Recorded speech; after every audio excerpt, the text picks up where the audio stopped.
A balanced outlook on law 3.5 ആണ്. So we have talked about plagiarism, അതിൻ്റെ consequences ഒക്കെ നമ്മൾ പറഞ്ഞു.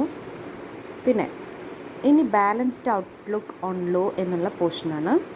The balanced outlook on law in engineering practice stresses the necessity of laws and regulations and also their limitations in directing and controlling the engineering practice. Laws are necessary because people are not fully responsible by themselves and because of the competitive nature of the free enterprise, which does not encourage moral initiatives. Laws are needed to provide a minimum level of compliance.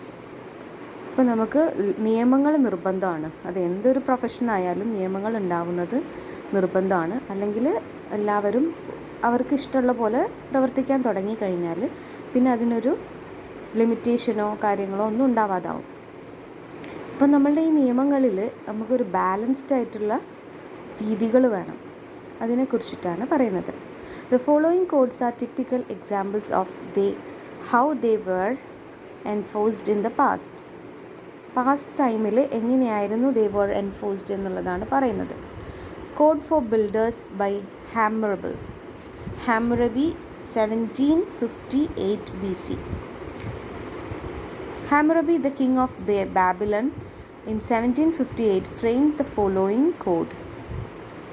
Code for builders ആണ് പറയുന്നത്. Code for builders ആരാണ് introduce ചെയ്തിട്ടുള്ളത്? Hammurabi is the king of Babylon 1758. Past ടൈമിലുള്ള കോഡ്സിനെ പറ്റിയിട്ടാണ് പറയുന്നത്. പണ്ടുണ്ടായിരുന്ന codes എന്തൊക്കെയായിരുന്നു എന്നുള്ളത്. ഇദ്ദേഹം എന്ത് ചെയ്തു? He aimed at the builders of his time wherein they were forced to follow the code by law. He ordered them. എന്ത് ചെയ്തു? നിയമങ്ങളെ അനുസരിച്ചിട്ട് പ്രവർത്തിക്കാൻ വേണ്ടി ബിൽഡേഴ്സിനോട് പറയുകയുണ്ടായി. If a builder has built a house for a man and has not made his work sound, and the house which he has built for has fallen down and caused the death of the householder, the builder shall be put to death. എങ്ങനെയാണ്? ഒരു builder, അതായത് ഒരു engineer ആണെന്ന് കരുതുക, ഒരു വീടുണ്ടാക്കി. ആ വീടുണ്ടാക്കി താമസിച്ച ആൾ ആ വീടുണ്ടാക്കുന്ന പ്രവർത്തികൾ സൗണ്ട് അല്ലാതിരിക്കുക, അതായത് നല്ല രീതിയിലല്ലാതിരിക്കുന്ന കാര്യത്തിൽ, അങ്ങനെയുള്ളൊരവസ്ഥയിൽ പിന്നീട് ആ വീട് പൊളിഞ്ഞു വീണ് ആ ഹൗസ് ഹോൾഡർ മരിക്കുകയുണ്ടായി കഴിഞ്ഞാൽ വാട്ട് വിൽ ഹാപ്പൻ? ആ ബിൽഡറെ തന്നെ കൊല്ലാൻ അല്ലെങ്കിൽ തൂക്ക് ശിക്ഷ അതുപോലും പ്രൊവൈഡ് ചെയ്യാനുള്ള നിയമമായിരുന്നു ഹാമ്മറബി ഉണ്ടാക്കിയിരുന്നത്. If it causes the death of the householder's son, they shall put that builder's sons to death. ഇനി ഹൗസ് ഹോൾഡറുടെ മകനാണ് മരിച്ചതെങ്കിൽ ബിൽഡറുടെ മകനെയും കൊല്ലും. If it causes the householder's slave, he shall give slave for slave to the householder.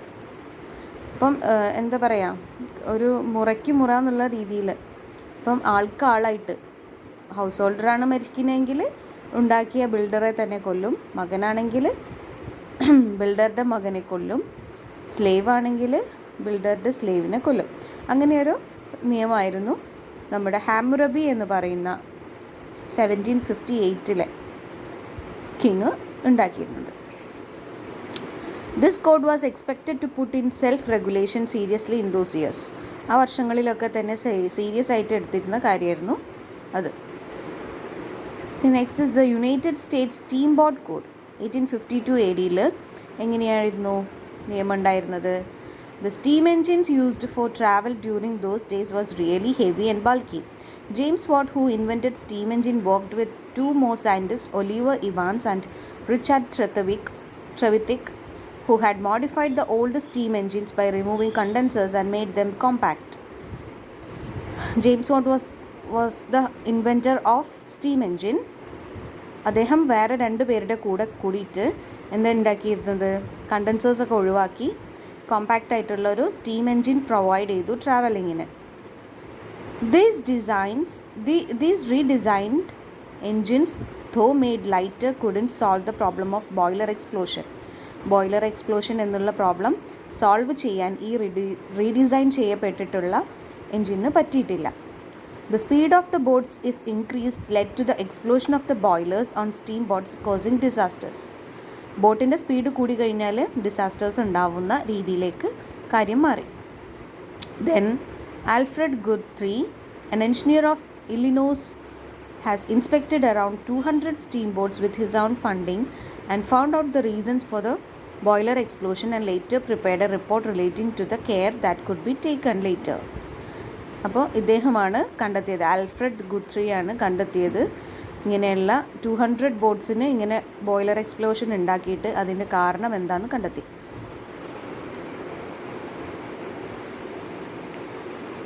The recommendations made by him were published by Senator Shields of Illinois and incorporated in Senate documents, which later was made a law, which made the Mechanical Engineers of America ASME to formulate the standards in the manufacturing of steam boats. ഇങ്ങനെയുള്ള problems ഒക്കെ വരുമ്പോഴാണ് നമുക്ക് ഓരോരോ നിയമങ്ങൾ പുതിയത് കൊണ്ടുവരേണ്ട ആവശ്യം വരും.